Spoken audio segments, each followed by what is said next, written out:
Muita gente conhece o Salmo 18 como um belo poema de louvor. Mas e se por trás desses versos tão antigos existisse, na verdade, uma história de ação?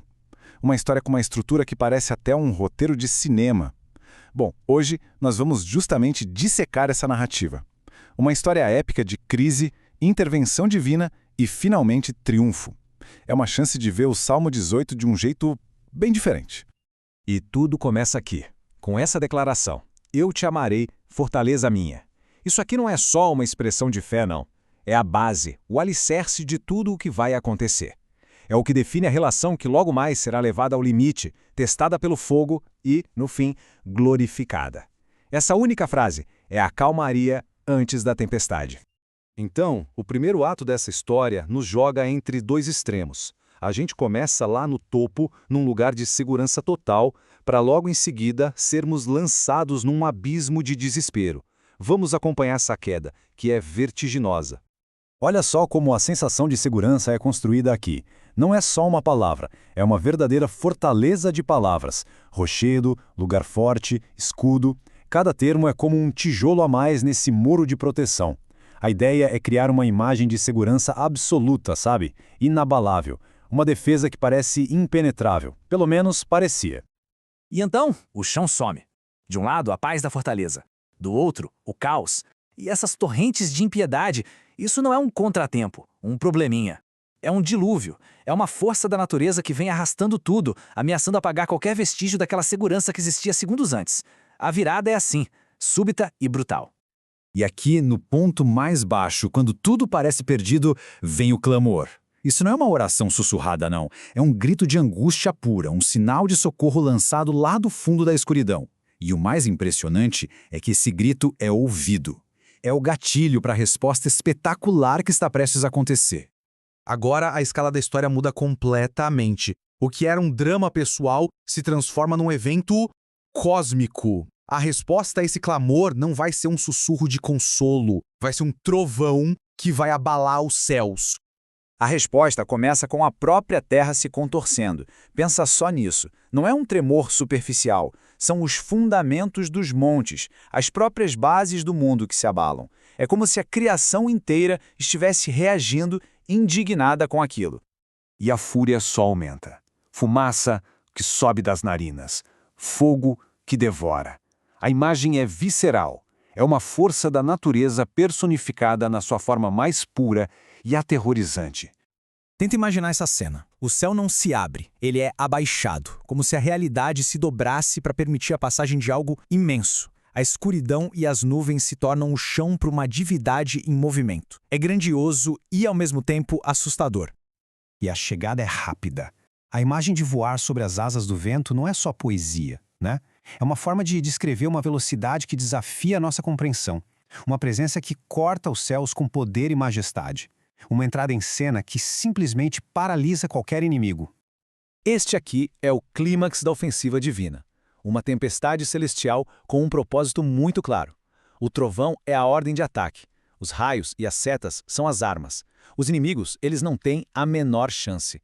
Não é uma batalha, é um massacre. Eles são varridos do mapa por uma força contra a qual não existe defesa. Depois dessa demonstração de poder assim, avassaladora, a história faz uma pausa e nos faz pensar.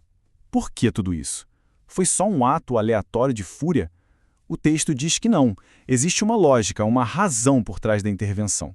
E é isso que a gente vai ver agora. No meio de toda essa fúria cósmica, o foco volta para o indivíduo.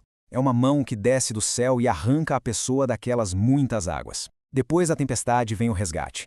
E ele é tão pessoal, tão íntimo, quanto a crise foi solitária e desesperadora. Ok, então qual foi o motivo dessa operação de resgate toda? A resposta é surpreendentemente pessoal, porque tinha prazer em mim. A força que move tudo não é só um dever, é afeto. A intervenção é acionada por um relacionamento, por um favor que já existia antes mesmo da crise começar. E essa lógica fica bem clara aqui. O texto descreve uma espécie de lei do retorno moral. A resposta divina espelha a atitude humana. Para os benignos, benignidade. Para os sinceros, sinceridade. Mas para os perversos, aí a resposta é uma oposição indomável. Ou seja, a intervenção não é cega, Ela age de acordo com um código de justiça bem definido. E aqui a gente chega no ponto central da questão. O resgate é apresentado como uma recompensa, uma consequência direta da justiça e da pureza das mãos. O que isso nos diz? Que na lógica dessa história, a intervenção divina não foi só um ato de misericórdia, foi uma afirmação de que as escolhas certas, no fim, importam. E agora, o ato final. Porque a história não termina com a pessoa sendo simplesmente salva. Não. Ela termina com a pessoa sendo transformada. Quem foi resgatado agora se torna o conquistador. A dinâmica muda completamente, de vítima para vitorioso. A intervenção divina não foi só para resolver um problema pontual, foi para forjar uma arma. A pessoa agora está cingida de força, permanentemente equipada para a batalha. O objetivo não era só sobreviver à crise, era sair dela mais forte do que nunca. E a vitória que vem a seguir é total. Olha só a sequência de ações. Não é uma batalha desesperada, é uma caçada metódica, uma aniquilação sistemática, implacável.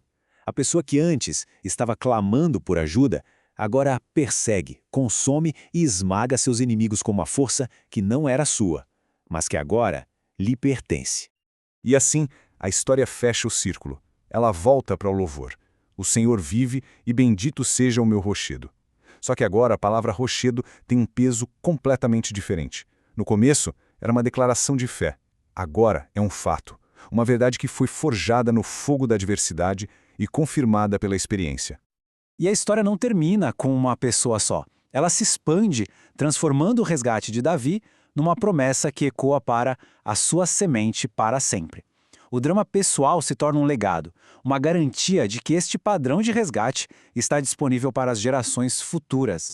Então, no final, o que faz uma história como essa sobreviver por milênios? É a descrição da nossa própria vulnerabilidade? A fantasia de um poder espetacular vindo em nosso socorro? Ou a crença de que, no final das contas, a justiça prevalece?